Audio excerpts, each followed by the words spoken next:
बिस्मिल्लाहिर्रहमानिर्रहीम। अस्सलाम वालेकुम नाज़रीन, मैं हूं शरीफ आरिफ हमीद भट्टी, लाहौर से अहम तरीन खबरों के साथ। नाज़रीन, एक लीडर की बुकलाहट पर अब इमरान खान के खिलाफ बगावत का मुकदमा साजिश तैयार करने की साजिश की जा रही है। नाज़रीन, दूसरी तरफ सुप्रीम कोर्ट में जस्टिस फाइज ईसा हर उस केस का हिस्सा बन जाते हैं जिस पर पाकिस्तान पीटीआई को आईनी और कानूनी तौर पर रिलीफ मिलना हक हो, और उन पर इमरान खान ने एक मरतबा कहा था कि मोहतरम जस्टिस फाइज ईसा उनके केस से अलग रहे। उसकी वजूहात कुछ सियासतदान ये कहते हैं कि नवाज शरीफ जो भगोड़े थे, मुल्क से भाग गए थे, वो अपने भाई की 16 महीने की हुकूमत में नहीं आए, लेकिन जब चीफ जस्टिस ऑफ पाकिस्तान फाइज ईसा वो चीफ जस्टिस पाकिस्तान बने तो वो आए और उन्हें नवाज शरीफ को प्रोटोकॉल मिला। खैर, ये तो सियासी दमा कुश्ती हो रही है, सियासत इमरान खान के गिर्द है। हुकूमत हो या अपोजिशन, इमरान खान का नाम ना लें तो सियासत ना शुरू होती है ना ख़त्म होती है, लेकिन नेशनल मीडिया पर इमरान खान का नाम और तस्वीर चलाने पर पाबंदी है। ये है सियात तरीन दौर।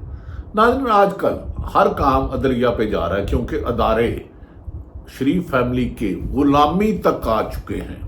आइन और कानून को छोड़कर उनकी गुलामी की हर हुक्म की तकमील करें। ऐसे ऐसे अफसरान हैं जिनकी ऊपर इंक्वायरी रिपोर्टों में लिखा हुआ कि इन्हें फील्ड पोस्टिंग ना दी जाए, ये फील्ड पोस्टिंग के अहल नहीं है। इनके अपने अफसरान ने ये इंक्वायरियाँ की हुई हैं, मगर वो आपस में एक दूसरे में करप्शन में बाजी ले जाने के लिए लाकानूनियत में अवाम के साथ जुल्म सितम करने, इंसानी हुकूक की पामाली पर जोर लगा रहे हैं। और ऐसे में सुप्रीम कोर्ट से भी कोई बेहतर खबरें नहीं आ रही, क्योंकि जब से फाइज ईसा साहब हैं पीटीआई के बानी, इमरान खान उन पर अदम एतमाद कर चुके हैं, और वो अमूमन जो भी लाइव ट्रांसमिशन होती है उस पर वो अपने जज साहबान को भी खामोश कराते नजर आते हैं। लेकिन ऐसे में अतर मनीला, जस्टिस मंसूर अली शाह, मुनीब अख्तर, बाबर सत्तार, मोहसिन कियानी, कई उम्मीद की किरणें भी निकली हैं। बस क्या कहूँ नाज़रीन, उन्होंने चीफ इलेक्शन कमीशन को भिजवाए गए नाम को नोटिफिकेशन का पाबंद है। जस्टिस शाहिद करीम की दरख्वास्त पर 26 सफ़ात पर मुश्तमल तहरीरी फैसले में इलेक्शन कमीशन को एक हफ्ते में 6 जजों के बतौर इलेक्शन ट्रिब्यूनल की तकरार का हुक्म दिया था। इलेक्शन कमीशन ने इस फैसले को इस्लामाबाद हाई कोर्ट में चैलेंज कर दिया। इब्तदाई समाअत के बाद ही केस आज सुप्रीम कोर्ट के 5 रुकनी बेंच ने सुना, जिसकी सरबराही चीफ जस्टिस फाइज ईसा कर रहे थे, जिनकी चीफ जस्टिस बनने पर नवाज शरीफ जो उस वक्त जारी थे वापस आए थे, वो इस बेंच की 5 रुकनी बेंच की सरबराही कर रहे थे। केस की समाअत की इब्तदा पर ही शौकत बसरा, जो पाकिस्तान तरीके इंसाफ के हैं, के वकील और दूसरे नियाजुल्ला नियाजी ने बेंच में चीफ जस्टिस की शमूलियत पर इतराज उठाया। कहा कि ये चीफ जस्टिस साहब पर हमें इत्मीनान नहीं है, ये बेंच का हिस्सा ना बने, और इसका पाकिस्तान तरीके इंसाफ बारहा इजहार कर चुकी है दर्जनों मरतबा कि चीफ जस्टिस से उन्हें इंसाफ की उम्मीद नहीं है। जबकि नून लीग को इत्तफाकिया बात है कि जो भी केस सुप्रीम कोर्ट में जाता है, नून लीग को रिलीफ जस्टिस फाइज ईसा साहब की सरबराही में जो भी बेंच हो आसानी से मिल जाता है। और जबकि पीटीआई के लिए मुश्किलात है। बेंच में चीफ जस्टिस की शमूलियत पर इतराज उठाया था न्यायाधीशों ने। चीफ जस्टिस ने इतराज सुनने के बाद इसको रद्द कर दिया। उन्होंने कहा मैं तुम्हारा इतराज नहीं मानता, और केस की समाअत करते रहे, मैं जिसको चाहूँ सुनूं। शौकत बसरा ने सुप्रीम कोर्ट के बाहर मीडिया से गुफ्तगू करते हुए कहा कि साबिक चीफ जस्टिस गुलजार के दौर में 5 रुकनी बेंच फैसला कर चुका है कि जस्टिस मोहतरम काजी फाइज ईसा इमरान खान से मुतल्लिक किसी केस की समाअत नहीं करेंगे। जस्टिस गुलजार चीफ जस्टिस साहब फैसला कर चुका है कि इमरान खान के खिलाफ किसी केस में भी जस्टिस फाइज ईसा नहीं बैठेंगे, समाअत नहीं करेंगे। चीफ जस्टिस ने इलेक्शन कमीशन के वकील पर बार बार जोर दिया कि मामला चीफ इलेक्शन कमीशन और chief justice Lahore high court की मुशावरत से हल किया जाए। हाई कोर्ट तो फैसला कर चुकी है। हाँ, अब हाई कोर्ट की चीफ जस्टिस चेंज हो गए हैं। शहजाद मलिक जो क्रेडिबल थे, ان کی جگہ نئی خاتون آ گئی ہیں، اسی لیے آپ نے چیف جسٹس صاحب یہ کیم کی۔ حالانکہ جسٹس جمال بندوہیل نے ریمارکس دیے کہ اگر جسٹس شہزاد ملک کی جگہ چیف جسٹس ہوتے تو وہ جسٹس جمال بندوہیل نے ریمارکس دیے کہ اگر جسٹس شہزاد ملک کی جگہ چیف جسٹس ہوتے تو وہی کرتے جو جسٹس شہزاد ملک نے کیا ہے، یعنی اپنی صوابدید سے جج کو ٹریبونل میں مقرر کیا۔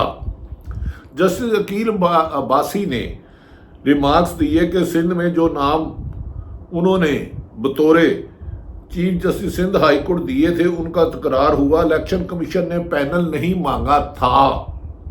ان ریمارکس کے باوجود الیکشن کمیشن کا اپنی مرضی سے ٹریبونل کے تکرار کا معاملہ کالعدم قرار نہیں دیا گیا، بلکہ الٹا لاہور ہائی کورٹ کا فیصلہ ہی معطل کر دیا گیا ہے، جس سے انتخابی دھاندلی کے بروقت تحقیقات رک جائے گی اور دھاندلی کرنے والوں کو بظاہر اس کا فائدہ ہوگا۔ ملک میں دھاندلی اور جعل سازی ہر ملک میں ختم کی جاتی ہے، اس ملک میں اس کو فروغ دینے کے لیے مختلف سپورٹیں ملتی ہیں، پولیس ہو، محکمہ، بیوروکریسی ہو، خیر یہ تو ماضی ہے، لیکن اب ہاں اسی کیس میں رہتے ہیں۔